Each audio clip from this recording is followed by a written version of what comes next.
Hi అండి. ఈరోజు నేను శనీశ్వర ఆలయం మీకు చూపించాలనుకుంటున్నాను. ఈ ఆలయం అయితే మునగనూరులో ఉంది. హైదరాబాద్ హయత్నగర్‌కి అతి దగ్గరలో ఉన్నటువంటి మునగనూరు అనేటువంటి ప్లేస్‌లో ఉంది ఇది. చాలా పెద్దగా ఉంటదండి. విశాలమైనటువంటి ఆలయము.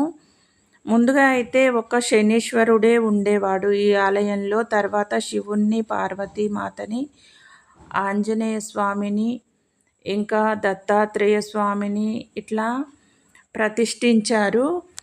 ఈ ఆలయానికి వెళ్ళినప్పుడైతే చాలా ప్రశాంతంగా అనిపిస్తది. మేమైతే తరచుగా వెళ్ళేవాళ్ళం ఇంతకుముందు.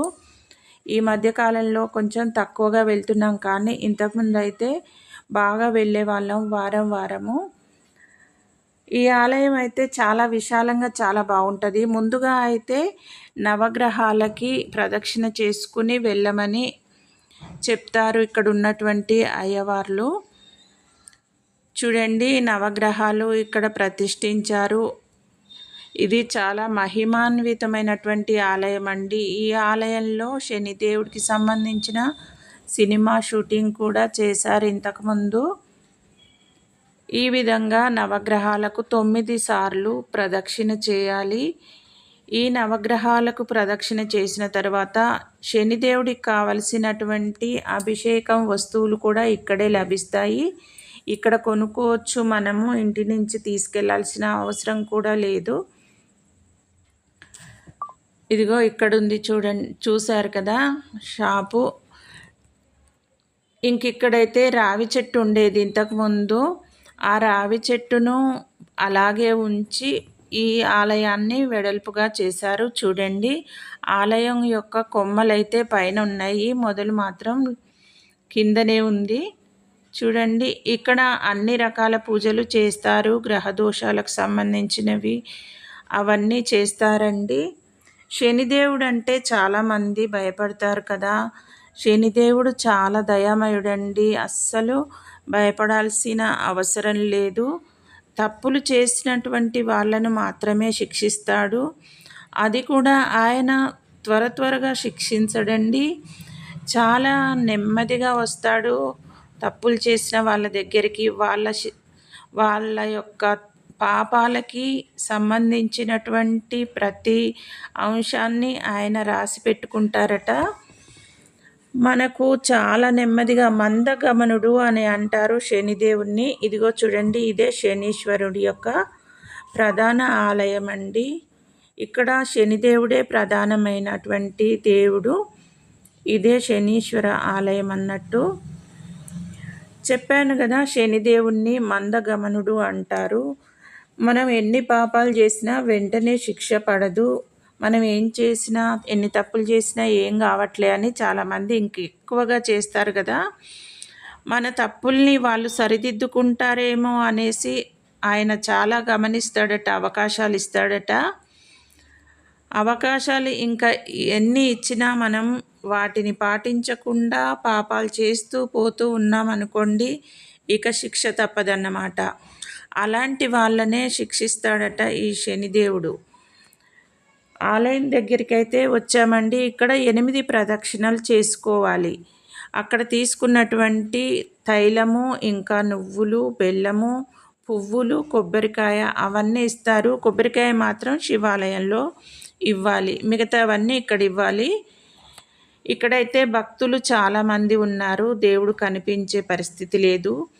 ఈ ఆలయానికి సైడ్ నుంచి కూడా ఒక ద్వారం ఉంటుంది. అటువైపు నుంచి మీకు శనిదేవుణ్ణి చూపిస్తాను. శనిదేవుణ్ణి చూడాలన్నా చాలామంది భయపడతారు, ఆలయానికి వెళ్ళాలన్నా భయపడతారు. చూడండి, శనిదేవుడు కనిపిస్తున్నాడు కదా సైడ్ నుంచి. మీకు లోపలికి వెళ్ళి కూడా చూపిస్తాను. నేను ఇక్కడ అయ్యవారు మాకు కొంచెం పరిచయమే, అందుకని అయ్యవారిని అడిగి నేను ఈ వీడియో తీస్తున్నాను. శనిదేవుడు అంత ప్రేమ కలిగిన దేవుడు ఇంకొకరు ఉండరని నా అభిప్రాయము. చాలా దయామయుడండి శనిదేవుడు. ఈయన గురించి తెలుసుకుంటే చాలండి మనకు. చూసారా, ఇక్కడ అభిషేకం చేస్తున్నారు నువ్వులతో. ఇక్కడ 2 మొలలు పెట్టాలి. బెల్లము, నల్ల బట్ట ఇస్తారు. పూజ చేస్తారు అయ్యవారు. మన గోత్రనామాలతో పూజ చేస్తారు. ఇక్కడ మనం కానుకలు కూడా మన ఇష్టం అండి. అయ్యవారికి దక్షిణ కూడా అంతే. పక్కనే ఆంజనేయ స్వామి ఆలయం ఉందండి. శనీశ్వరుడి వెనక భాగంలో చూడండి, ఆంజనేయ స్వామి ముందే రావి చెట్టు ఉంటుంది. ఇంతకుముందు ఈ ఆంజనేయ స్వామి గుడి వరకే ఉండేది ఆలయము. ఇప్పుడైతే చాలా పెద్దదిగా పెంచారు, చాలా డెవలప్ చేశారండి ఈ ఆలయాన్ని. శనిదేవ్ ఆలయం పక్కనే శివపార్వతుల ఆలయం ఉంటుంది. మనం శనిదేవుణ్ణి దర్శించుకున్న తర్వాత, ఆయనకు పూజించిన తర్వాత శివాలయానికి రావాల్సి ఉంటుంది. ఇక్కడ శివుడు ఇంకా అమ్మవారు ఉంటారు. బయట అయితే ఒక చిన్న శివలింగం ఉంది. అక్కడ మనం తీసుకెళ్ళిన పువ్వులు అవి మనమే వేసుకోవచ్చు. లోపలికైతే అనుమతి లేదు. శివాలయానికి వెళ్ళి శివుణ్ణి దర్శించుకున్న తర్వాత దత్తాత్రేయ స్వామి దగ్గరికి అయితే వెళ్ళొచ్చు.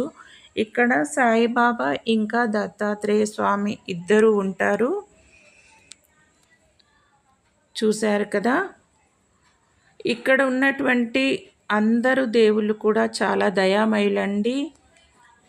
ఇక్కడ పూజించిన వాళ్లకు కోరుకున్న కోరికలైతే ఖచ్చితంగా నెరవేరుతాయి. అంతేకాదండి, మనసులో ప్రశాంతత, జీవితంలో నెమ్మది, అంటే శాంతి, ప్రశాంతత లభిస్తుంది ఖచ్చితంగా అనైతే నేను చెప్పగలను. ఎందుకంటే మేము ఇంతకుముందు కూడా ఇక్కడికి వెళ్ళాము.